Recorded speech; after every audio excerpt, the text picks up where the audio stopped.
tempos de cura, de energia. E eu fui convidado aqui a ler o livro Médico de Jesus, José Carlos de Luca. Mas eu pedi autorização aqui. Quem é José Carlos de Luca, né? A gente às vezes lê um livro e não sabe quem é, né?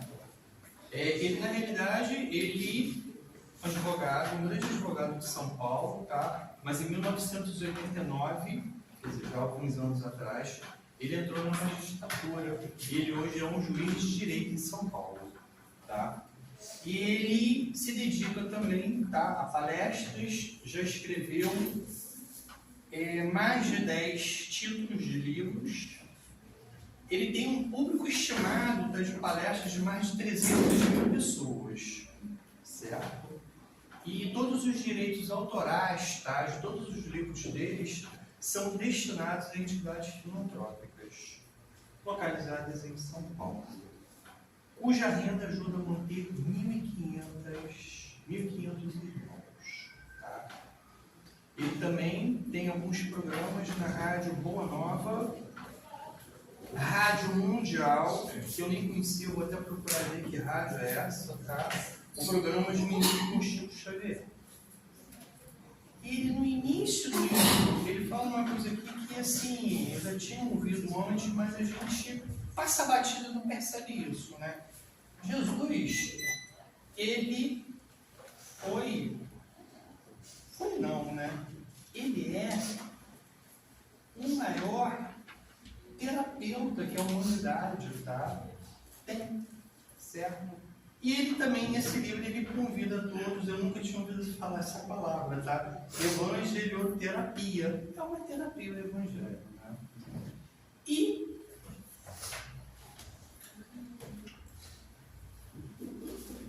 não sei se foi coincidência, tá? Mas também em comemoração, tá? Um dia comercial, mas o Dia dos Namorados que se comemora amanhã, né? Dia 12 de junho. Doenças do casamento é o nome do ponto, mas tem tudo a ver. O título é forte, Doenças do Casamento, mas a gente vai ler aqui que é bem interessante para esse ponto, tá? E começa com uma música, olha só, hein? Veja bem, nosso caso é uma porta entreaberta. Eu busquei a palavra mais certa, vê se entende o meu grito já. Veja bem, é o amor agitando o meu coração. Há um lado carente dizendo que sim. Essa vida da gente gritando que não. Gonzaguinha. Tá? A união conjugal pode se converter em fonte de saúde em nossa vida, quando ela é rica de afeto. Amor e carinho, pesquisas científicas comprovam que pessoas que se sentem amadas por seus cônjuges são muito menos propensas às enfermidades e têm uma capacidade maior de recuperação quando adoecem. Quando nos sentimos amados por manifestações concretas do nosso parceiro, somos tocados em nosso coração emocional. E isso faz com que a bioquímica do corpo produza substâncias geradoras de saúde física e emocional. Quando, porém, o amor bate em retirada, a saúde também se ausenta, pois muitas das nossas enfermidades têm como causa as carências emocionais. Eis aí a grande chave para as doenças em família. Pois quando alguém adoece no lar, é provável que todo o organismo familiar esteja doente também. Pena que se ame tão pouco depois do casamento. Pena que o amor nos primeiros tempos tenham sido esquecidos no altar da igreja. Pena que o sentimento de posse esteja asfixiando os sonhos daqueles a quem, no passado, prometeramos felicidade. Pena que não tenhamos mais palavras gentis como outrora. Pena que não sejamos mais doces, eternos como antes. Por isso, muitos cônjuges adoecem após o matrimônio.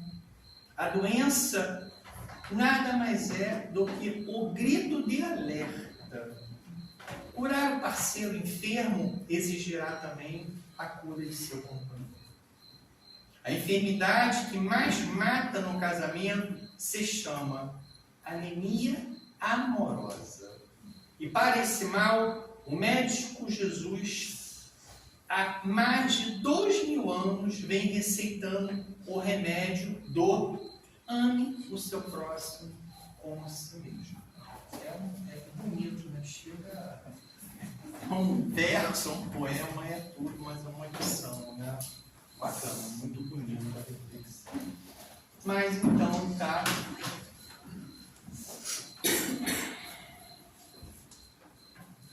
Vamos agora, né, esquecer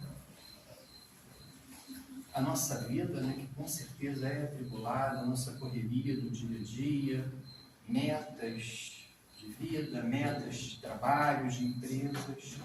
Vamos agora nos trazer para o ambiente aqui, tá? Vamos dar toda a atenção aqui ao palestrante, que com certeza, tá, vai trazer alguma reflexão para a gente, um momento. E que, Senhor, todos nós agora elevemos nossos pensamentos a todos esses, né, que estão aí debaixo de uma marquise, né, sem um alimento, sem um abraço, sem uma medicação. Vamos pensar nos enfermos que estão em leitos hospitalares. Vamos também nos doar um pouquinho os nossos pensamentos aos suicidas que pedem socorro. Vamos compreender e vamos orar por todos. Que a espiritualidade maior leve o consolo, leve os fluidos necessários para o início de recomposição desses irmãos. E hoje, ao deitarmos, irmãos, possamos pensar nas coisas boas, né, que podemos ainda fazer. O passado já foi, mas vamos olhar para frente. E assim, Senhor, a gente agora faz aquele mantra que eu sempre digo, né? Porque a gente faz de manhã, de tarde, de noite, passeando com o peste, enfim, indo para o trabalho, no lar. Para quem cozinha fazendo, né, o almoço, o jantar, o lanche, sempre a gente tem que estar isso em mente. E assim a gente começa. Pai nosso que estás nos céus, santificado seja o vosso nome. Venha a nós o vosso reino, seja feita a vossa vontade, assim na terra como nos céus. O pão nosso de cada dia nos dai hoje, perdoai as nossas ofensas, assim como nós perdoamos a quem nos tem ofendido. E não nos deixeis cair em tentação, mas livrai-nos de Deus. E assim seja. Ao palestrante, as melhores Uma boa noite a todos. Então vamos lá, meus irmãos. Essa leitura realmente ela é bem profunda. Se a gente for analisar, tudo é o amor. O amor, quando ele é distribuído sem lastro, ou seja, quando nós não precisamos de maneira alguma de estar mostrando ou cobrando algo para dar aquilo que quanto mais nós der, mais teremos. Nós não nos esqueçamos disso. Então, meus irmãos, para a noite de hoje nós fizemos uma reflexão sobre a reencarnação, que é algo, nós podemos dizer, com quase uma certeza absoluta, que é aquilo que nós não temos ainda, mas a reencarnação talvez seja o maior presente que Deus já nos deu, dado que a reencarnação nada mais é do que um novo tempo, uma nova chance, um novo pedaço de caminho para que nós possamos ir refazendo pouco a pouco aquilo que nós precisamos para o nosso crescimento, para o entendimento do que aqui viemos, em cada uma dessas vindas, dessas idas e vindas, viemos fazer. Eu vou ler um texto aqui que é bem interessante e que diz respeito ao que nós vamos falar na noite de hoje.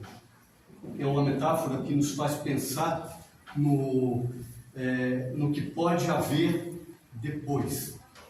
A gente sempre fica com esse pé atrás sobre o que pode acontecer depois. Então a metáfora é a seguinte: no ventre de uma mulher grávida havia 2 bebês. Um deles perguntou ao irmãozinho gêmeo: você acredita em vida após nascimento? Claro que sim. Tem que haver algo após o nascimento. Talvez estejamos aqui justamente para nos preparar para o que seremos depois. Bobagem, diz o outro. Não existe vida após o nascimento. Pense, que tipo de vida poderia haver depois? O que poderíamos fazer lá fora? Ou fora daqui? Eu não sei, mas acho que haverá mais luz lá do que aqui. Talvez nós caminhemos com os nossos próprios pés. Talvez comamos com a nossa boca.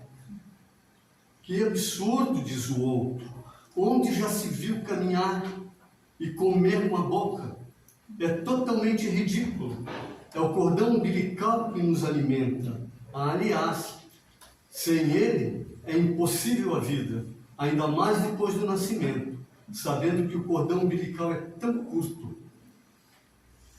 Tem que haver, o outro bem cismar-se, tem que haver algo depois do nascimento. Talvez seja apenas um pouco diferente do que estamos acostumados aqui.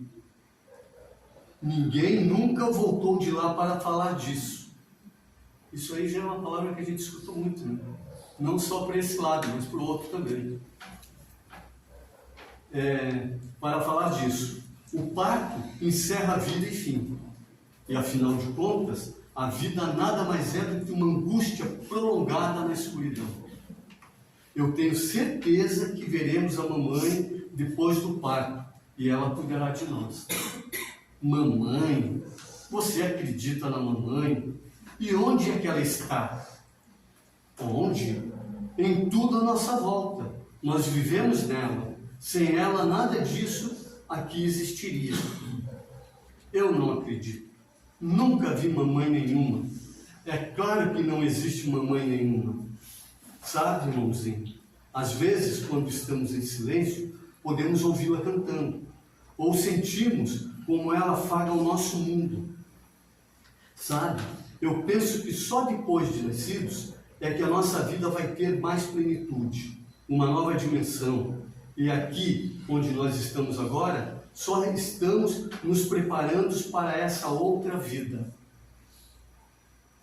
O que vocês acham? Será que existe vida após parto? Nós estamos aqui justamente para comprovar isso. Mas a pergunta não é bem essa. A pergunta é a seguinte: será que existe vida após a morte? Este é o ponto. E também a gente escuta muitas vezes as pessoas dizerem que não existe vida após morte e que nós estamos fadados a viver um determinado tempo aqui neste plano e depois daí saímos daqui e tudo acabou. Será que nós achamos que é isso mesmo? Nós acreditamos nisso ou não? Ou nós temos certeza de que quando saímos daqui nós vamos ter uma continuidade? Porque isso é coisa séria, gente. A gente muitas das vezes se amedronta muito, a gente sofre muito, a gente passa por grandes problemas justamente pelo medo da morte do corpo físico. A gente está falando da morte do corpo físico. Porque nós somos espíritos. A gente não costuma ouvir assim, nós temos a centelha divina. Se nós temos a centelha divina, nós somos espíritos também que não vamos ter fim. Nós viemos aqui, estamos aqui fazendo um ano de estudos, vamos colocar dessa forma, como se fosse um grande colégio. Estamos fazendo um ano de estudos, nos preparando para, num determinado momento ou outro, nós voltarmos. Vamos voltar para onde? Vamos voltar para casa, passar umas férias. Não, mas será que é assim mesmo? Será que a gente melhora? O que acontece? Será que a gente um dia volta? Mas eu não queria sair daqui. Eu não sei o que vai acontecer depois. Nunca veio ninguém dizer como era ou não. Daí é onde a gente para e diz assim, não, veio sim.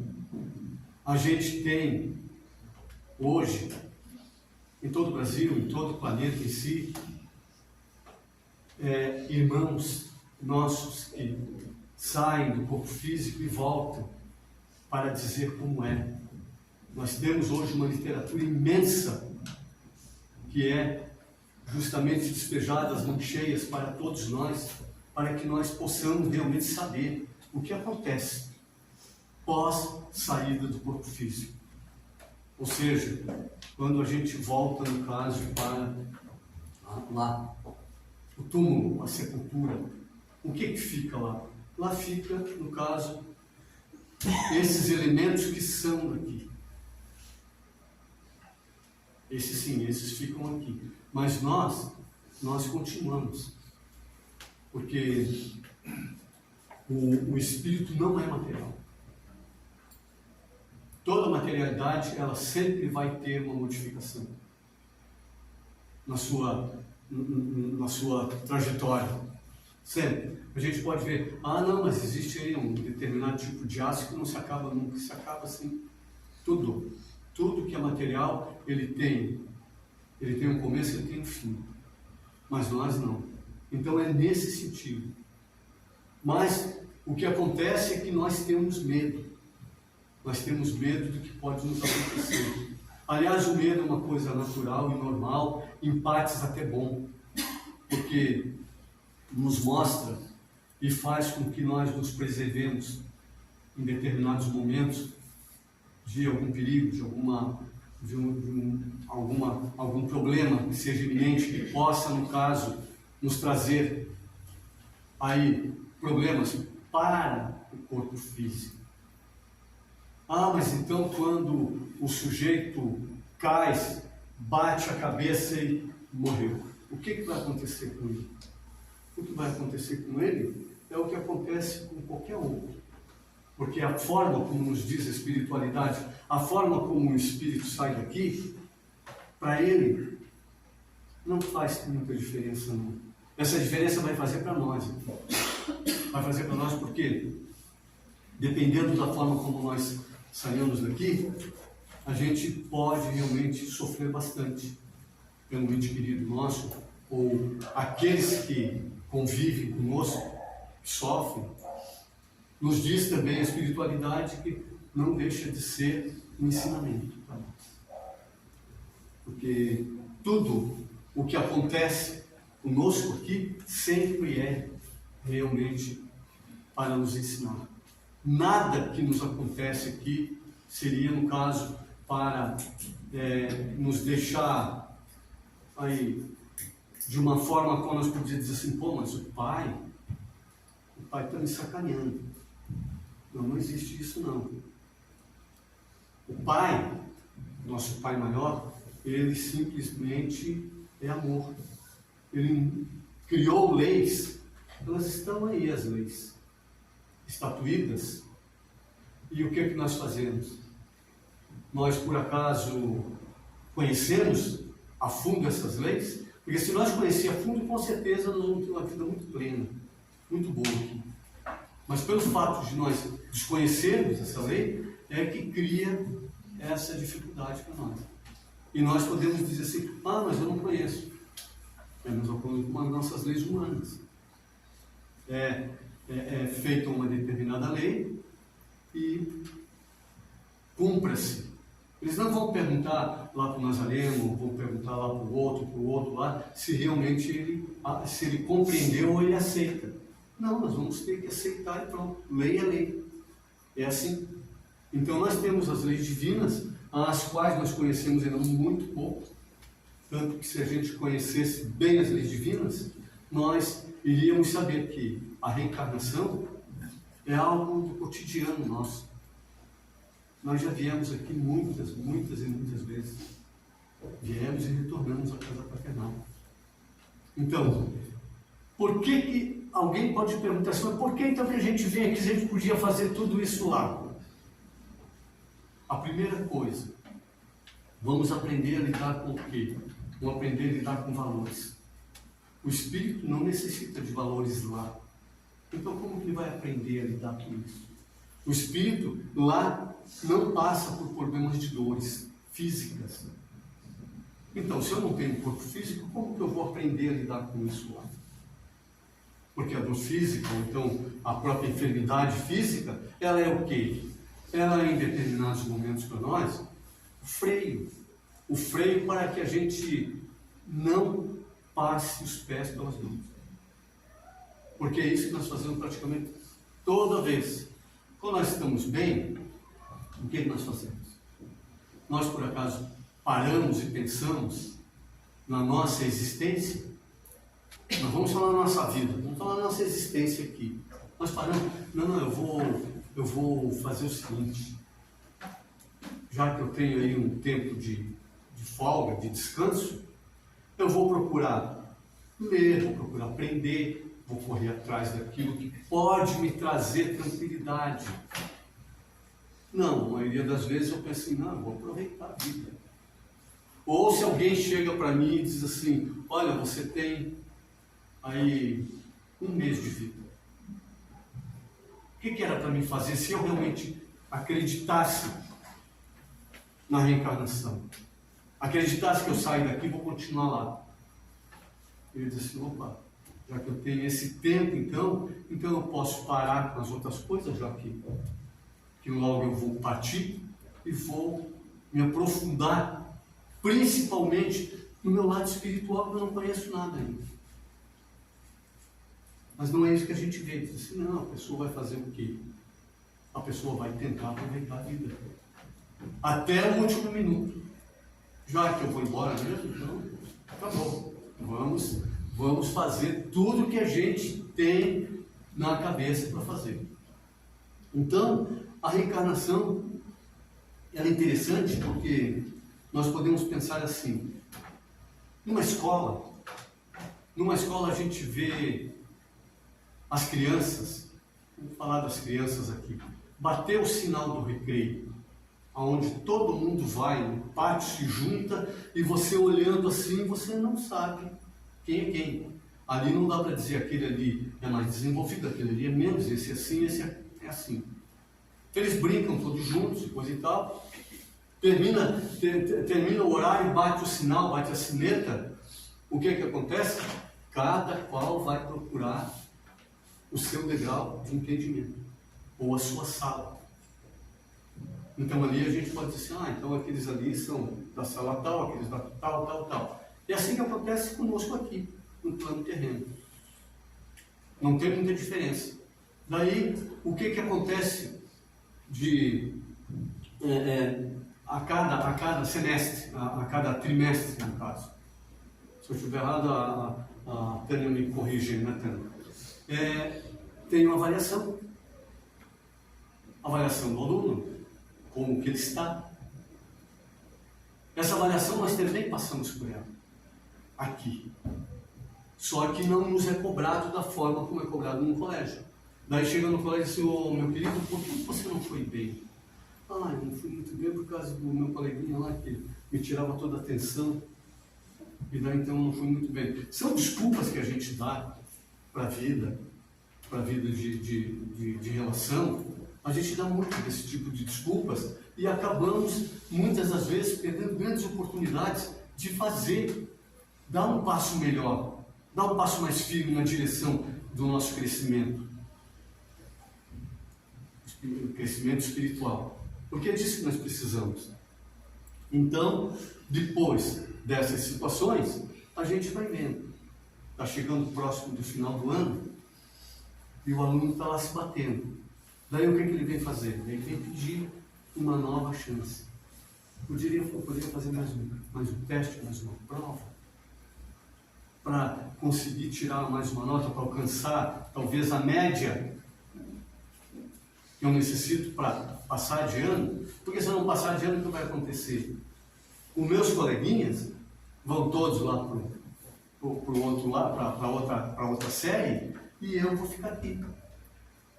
Novamente vou ter que refazer esta caminhada. Não é assim que acontece? Então, e conosco, no nosso dia a dia? Não é a mesma coisa? A criança não chega para a mãe de vez em quando e diz assim: mãe, foi mal. Ele não disse que deu errado, disse que foi mal. Pois é, meu filho, mas como? Foi mal, mãe, não deu. Então, daí a mãe pega, abraça e então vem cá, dá um beijo, vamos ver o que podemos fazer. Porque é assim. É dessa forma, não adianta pegar e colocar de porta fora, assim, não, André, já se viu, você tinha que melhorar a coisa. Nós estamos aqui para aprender. Todos somos aprendizes. Então, falando dentro desse aprendizado, mas é a mãe. Só que a mãe, muitas vezes, de um espírito desse, ela é muito mais, ela tem muito menos conhecimento que o próprio espírito que está ali, no formato de criança. Está vindo, uma vez mais, para refazer o que ele fez em outra situação não feita. Isso é nós aqui. Estamos todos nós aqui refazendo alguma coisa. Então, alguns vêm com algumas aptidões e se dão bem, outros nem tanto assim, outros têm trabalho mais assim no tipo do corpo mole, e daí o nosso olhar aqui, o nosso olhar que é importante. Como é que a gente olha? A gente olha e diz assim: mas é uma coisa difícil, né? Aquele ali veio tão inteligente, o outro lá veio tão burro. E que não é burro. Cada qual tem o seu caminhar. Mas a gente fala dessa forma. Quer dizer, se nós estamos falando assim, se aquele ali foi dado inteligência mais abertamente para ele, e o outro nem tanto, então tem alguma coisa errada. De fato, alguma coisa errada tem. Mas o erro é meu mesmo. Não é alguém que me colocou aqui nesse plano e dizendo assim: olha, dessa vez você vai passar aqui uns 80 anos ralando, mas ralando mesmo. E não vai sair disso aí não. Vai ter dinheiro para comer ela lá. E com dificuldade. Tá? Mas por quê? Porque se viesse um anjo bom nos falar isso, acredito que a gente... Será que a gente ia aceitar? É esse o ponto. Será que a gente iria aceitar? Dado o que nós desenvolvemos em nós? O orgulho, o ego, bastante inflado. Então não deixe a gente entender isso. E daí o que acontece? Acontece que eu digo assim: não teria um jeito melhor para mim ir para lá, um pouquinho só. Daí diz assim: olha, vamos fazer assim, nós vamos te mostrar a tua ficha corrida. Aconteceu assim. Há tantas encarnações você vem assim. E nessa última que você veio justamente uma pessoa com bastante posses materiais. Você quer saber o que aconteceu contigo? Será que você está pronto para conseguir ver o que você fez? Daí ele vai dizer assim: não precisa, eu vou. Ele vem. Muitos vêm bastante resignados, mas outros não. Outros não é dado Esse tipo de conversa lá não.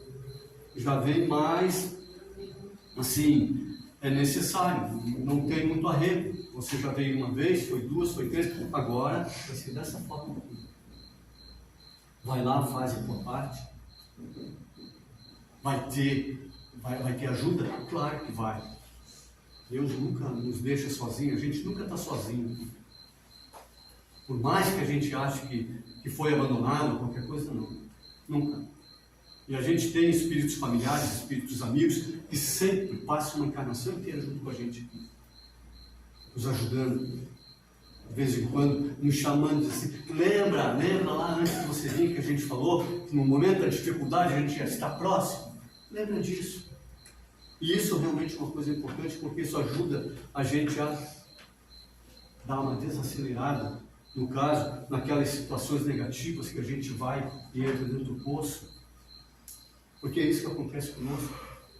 Nós queremos estar sempre bem, mas não queremos saber o custo de estar sempre bem. Então, o que a gente faz? A gente olha para o outro. A gente fica olhando para o outro, e o outro, muitas das vezes, está aí num local aprazível, bonito, faz uma selfie bonita lá, o outro aqui, como dizia um amigo meu, se escangalha. Tem uma palavra bem engraçada, se escangalha de tão ciumento que fica pela situação, pelo que está vendo. Diz assim, meu Deus, o cara, todo mundo consegue tudo e eu aqui. Mas por que acontece isso? Isso acontece porque a pessoa não se integrou dentro de uma ideia global a qual ele poderia se dar muito bem. Ele não lutou o que tinha que lutar. Porque cada qual vem com a sua parcela de trabalho. E aquele que se esforça e consegue, no caso, dentro dessa parcela de trabalho, fazer a sua parte, fica muito melhor. Então, até tem aqui no Livro dos Espíritos, que pergunta assim, a finalidade da encarnação. Olha o que Kardec responde. Ele pergunta assim, qual a finalidade da encarnação dos espíritos? Deus a impõe com o fim de levá-los à perfeição. Para uns é uma expiação, para outros uma missão. Mas para chegar a essa perfeição, eles devem sofrer Sofrer não é sofrimento. Sofrer é passar por todas as vicissitudes que se precisa passar para esse aprendizado. É a mesma coisa que o ferro que você pega em comum, para você dar têmpera a ele, você precisa levar ele a aquecê-lo até ele realmente ter certa dureza. Caso contrário, não vai. Então é mais ou menos isso. Nós temos que passar por essas vicissitudes para aprender. Isso é um aprendizado que a gente precisa fazer. Então ele diz assim, sofrer todas as vicissitudes da existência corpórea. Nisso é que está a expiação. A encarnação tem ainda outra finalidade, que é a de pôr o espírito em condições de enfrentar a sua parte na obra da criação. E para executá-la, ele toma um aparelho em cada mundo, em harmonia com a matéria essencial do mesmo, e assim nele cumprir, daquele ponto de vista, as ordens de Deus, e dessa maneira, concorrendo para a obra geral, também progredir. Então, nós podemos estar aqui nesse planeta, ou nós podemos ter dado uma boa melhorada e vamos reencarnar em outro. Para ir para outro, nós vamos mudar a nossa concepção do nosso corpo pré-espiritual. Ele vai realmente se tornar diferente, porque é uma outra vibração. E assim a gente vem e vai. Ah, mas tem segredo? Por que um então nasce tão rico e o outro nasce paupérrimo? Cada qual faz as suas escolhas. A gente não esqueça disso. A escolha é de cada um. Ah, mas então eu escolhi vir desse jeito? Não propriamente. Mas você, quando estava na vida física, num determinado momento, você fez determinadas coisas, as quais foi tuas escolhas. E dependendo das tuas escolhas, e dependendo daquilo que você criou, a reação, o que você fez, aquilo vai ter uma contrapartida. E a contrapartida muitas das vezes não aconteceu naquela existência, vai acontecer nessa nova existência agora. É a mesma situação, como a gente diz assim, mas, pô, apareceu um serial killer lá e matou um monte de gente e coisa e tal, e acabou ninguém fazendo nada, esse cara desapareceu e ficou por isso. Será que existe justiça? Não tenho dúvida que tem. Talvez não a nossa aqui, que é muito falha, como nós somos muito falhos ainda, mas a justiça divina não. De forma alguma. Em um momento ou outro, a ação que aquela criatura fez, a reação vai encontrar. Porque aquilo que eu faço, aquelas energias que eu solto, em um momento ou outro, ela vai voltar para mim, porque é minha. Então, isso vamos falar, por isso que Jesus já nos dizia lá atrás, não dava muita explicação, porque nós não ia entender mesmo. Mas ele dizia assim, olha, não julgueis, não fique falando do outro, não faça isso, não faça aquilo. Por que ele dizia isso para nós? Porque ele sabia. Ele sabe que nós vamos cair muitas das vezes por aquilo que nós julgamos. Então, tudo isso vai se preparando. Toda encarnação que a gente vem aqui, que a gente passa um tempo, a gente volta sempre um pouco melhor. Ah, mas o sujeito praticamente ficou estacionário. Mesmo assim, ele volta um pouco melhor. Ah, mas ele tinha que fazer isso, tá? Ele não fez? Não tem problema. Ele vai ter outras chances para vir. Só que daí, talvez ele não venha com um corpo físico adequado, como ele tinha agora, para ele fazer determinadas coisas. E daí ele vai precisar vir vai ter um pouco mais de dificuldades. Para que isso? É para aprender. Por que uma pessoa passa uma existência, muitas das vezes, paupérrima? É para aprender. Para ele, quando ele voltar na vida espiritual, ele vai dizer assim, eu não valorizei lá atrás, tive que passar aqui para aprender. Porque agora voltando, realmente, agora já estou valorizando. Outros podem dizer assim para nós, mas quando a gente chega aqui, a gente esquece. Imagina se nós não esquecêssemos dessas situações. Como que seria? Será que nós ia suportar? Lembrando que um determinado espírito fora do corpo físico, se preparando para voltar a reencarnar no plano terreno, ele vai precisar de quê? Ele vai precisar de uma mãe e de um pai para darem um corpo físico a ele. E daí o que acontece? Então, é procurado os pais de acordo com o que aquele espírito já tem feito na sua vida, na sua caminhada. Então, é achado aquele, a esses dois aqui. Mas o que eles são? Não, esses aqui, na outra existência, eles foram irmãos, acabaram se matando por causa de uma herança. E viraram inimigos. E depois se mataram. E continuam inimigos aqui. Então, eles vão voltar para lá. Aí chama a mãe, chama o pai, o espírito vê e diz, não, mas aí não vai dar para ir não tem jeito. Como é que eu vou suportar isso?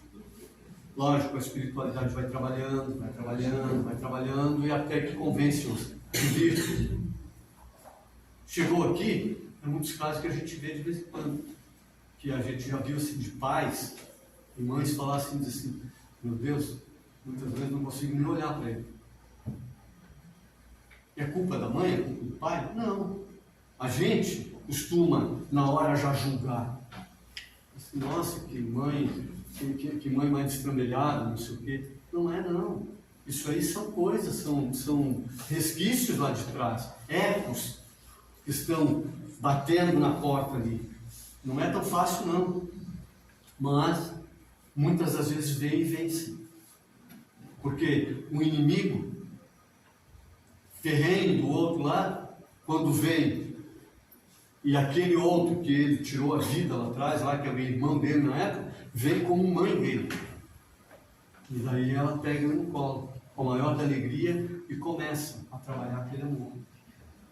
Porque é só o amor que dissolve toda e qualquer briga, ou qualquer ódio, ou qualquer situação dessas que empedram os corações.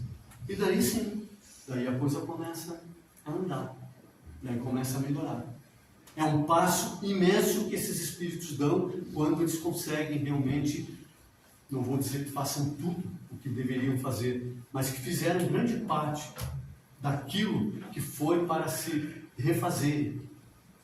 Que as pessoas disseram, veio aqui para pagar. Não, não é pagar não, é refazer o que você não fez certo. Isso é eu, todos nós. E daí, pronto, o Espírito veio, está aqui, e o outro pode perguntar assim para a gente ainda, mas será? Eu vou para lá, não acontece nada.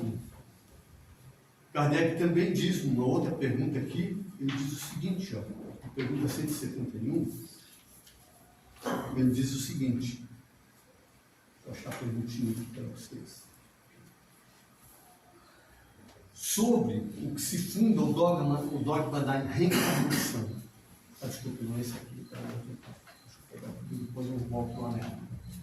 É a 997 que diz o seguinte. Ele pergunta se o espírito melhora, se a gente melhora no sair daqui. Será que a gente já no que desencarna e volta para o plano espiritual, nós já voltamos, já somos outros? Olha o que Kardec diz. Não se deve esquecer que após a morte do corpo, o espírito não é subitamente transformado.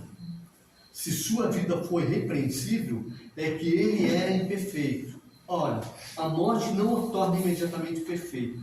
Ele pode persistir nos seus erros, nas suas falsas opiniões e em seus preconceitos, até que seja esclarecido pelo estudo, pela reflexão ou pelo sofrimento. Então não é muito diferente daqui. Só que lá o sofrimento é outro. Lá o sofrimento é mais psicológico.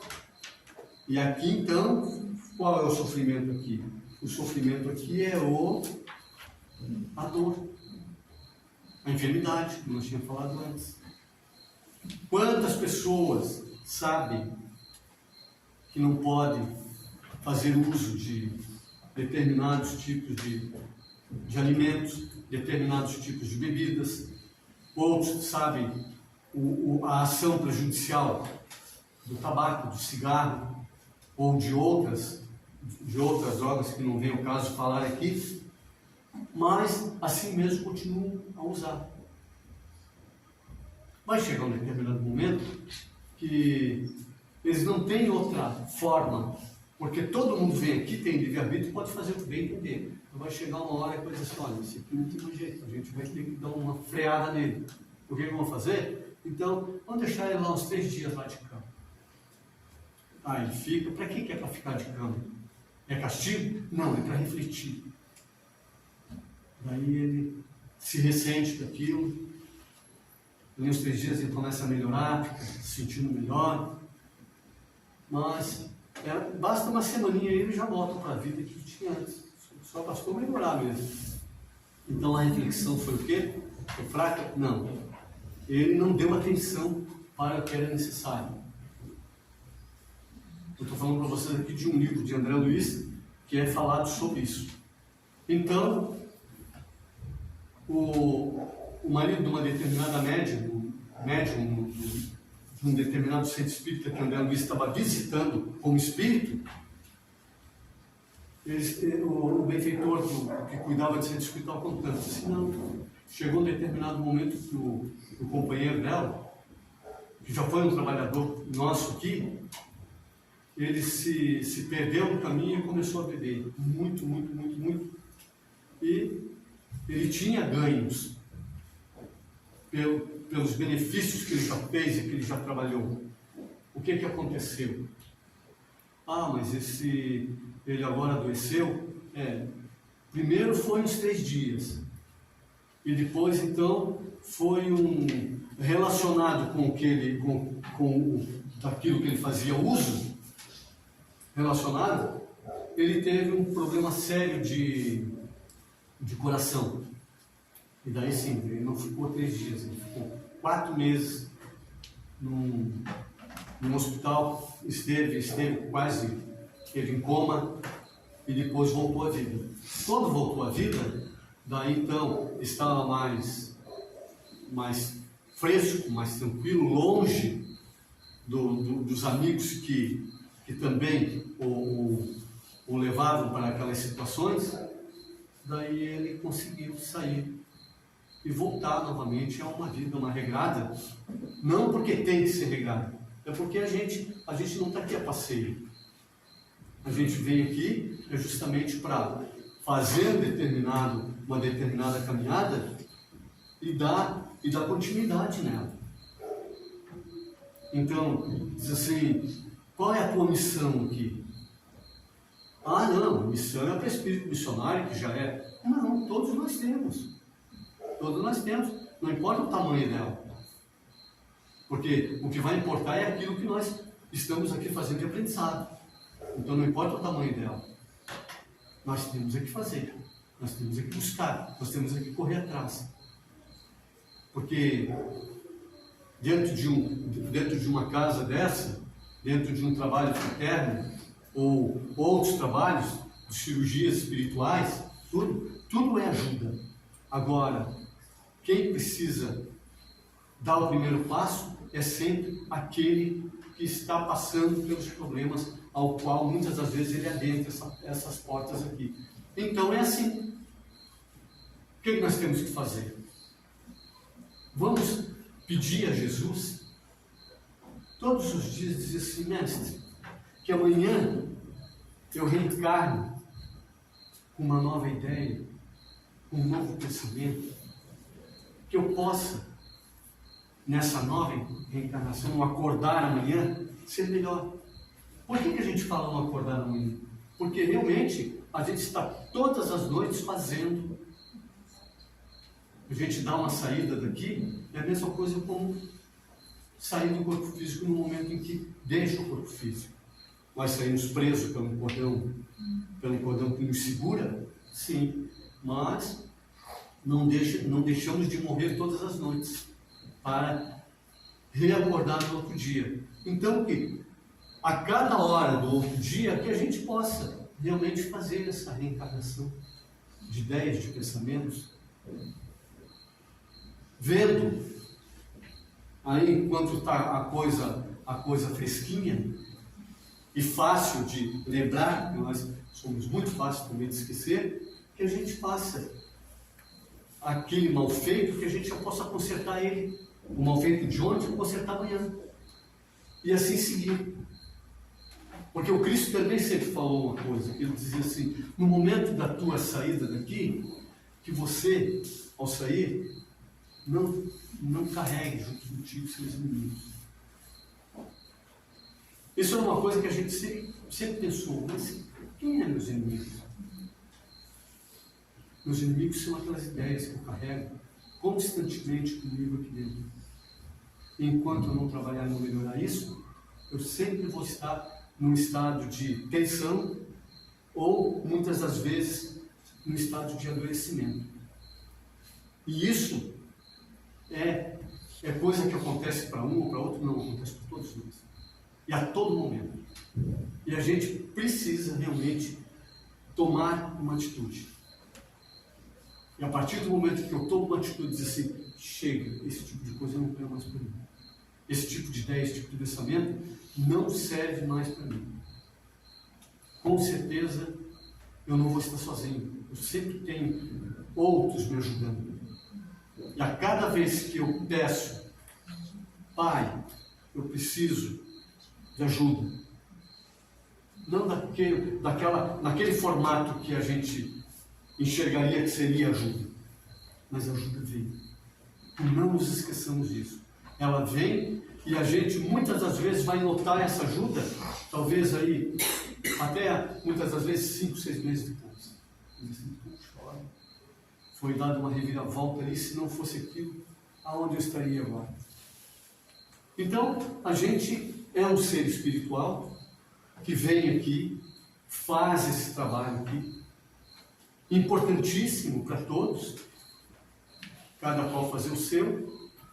Vai chegar um determinado momento, a gente sai, volta para a espiritualidade, passa um tempo lá também se instruindo e se informando, e depois volta para refazer aquilo que é parte que tem que ser refeito aqui. Para quê? Justamente para ir de degrau em degrau, chegar à perfeição num determinado tempo. Vamos pensar sobre isso, isso é muito importante. Que Deus abençoe cada coração e que assim possamos nós não nos esquecer que somos espíritos que estamos aqui para ajudar outros espíritos. E isso é o ponto nuclear de todo o nosso trabalho quando nós aqui estamos. Deus abençoe cada coração.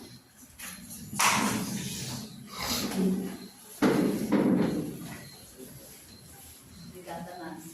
Que Deus te abençoe.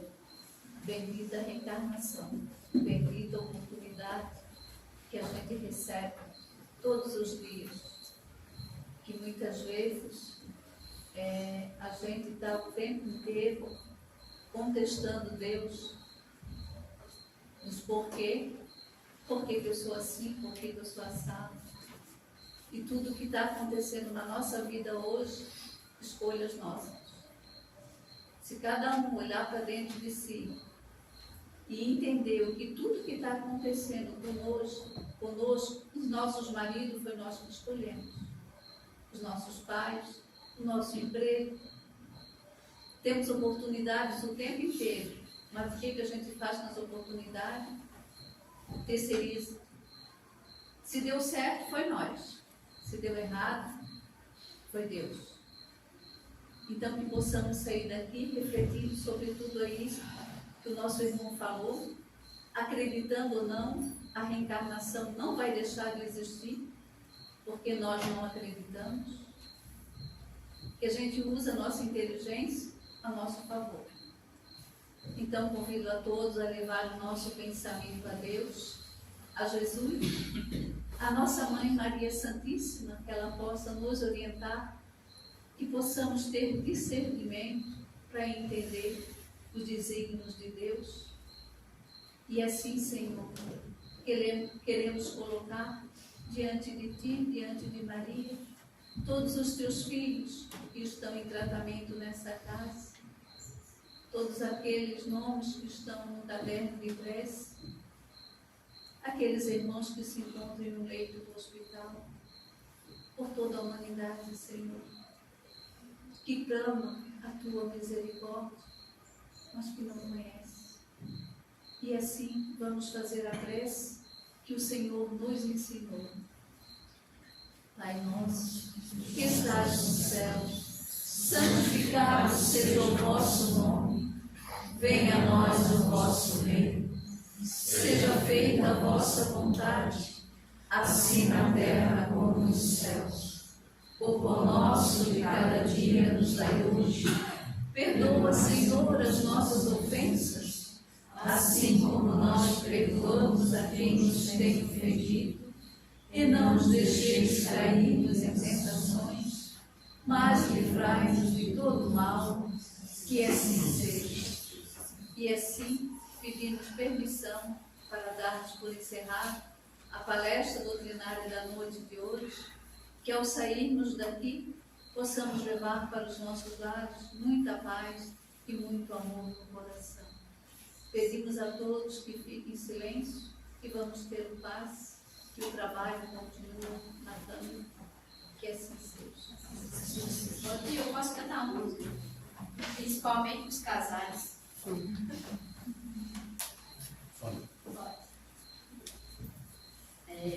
Que todos os casais coloquem, quem tiver o seu aqui, na mão dele. Quem não tiver os casais, quem tiver seus parceiros, suas parceiras, imagine, bota a mão no coração. Porque amanhã é dia dos namorados, né?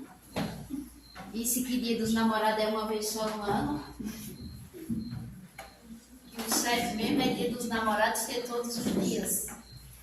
Para nós que somos casados, ou para nós que temos namorados, ou aquelas pessoas que não têm seus parceiros, que já desencarnaram, que a espiritualidade sabe todas as coisas, né? E quem estiver sozinho, bota a mão no coração. E deixa que a espiritualidade envolve vocês da maneira que ela achar que é melhor. Tá bom? Quem é o homem que tem o poder de andar sobre o mar? Quem é ele que pode fazer o mar se calar? No momento em que a tempestade vier te afogar, ele vem com toda a autoridade e manda acalmar. Quem é o homem que tem o poder de fazer Israel caminhar por entre as águas do Mar Vermelho? Fez caminho no meio do mar para o povo de Israel passar.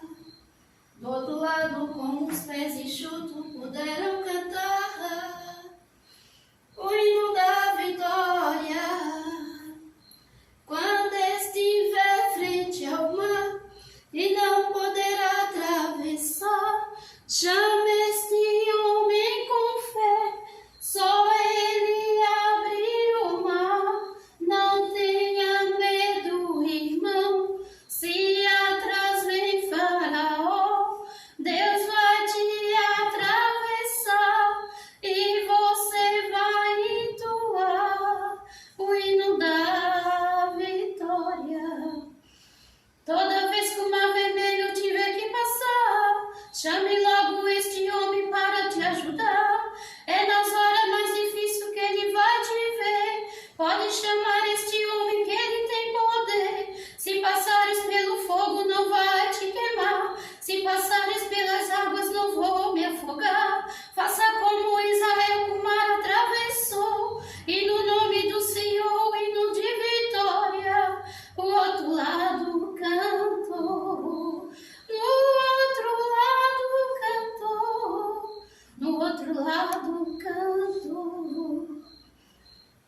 Feliz dia dos namorados para vocês.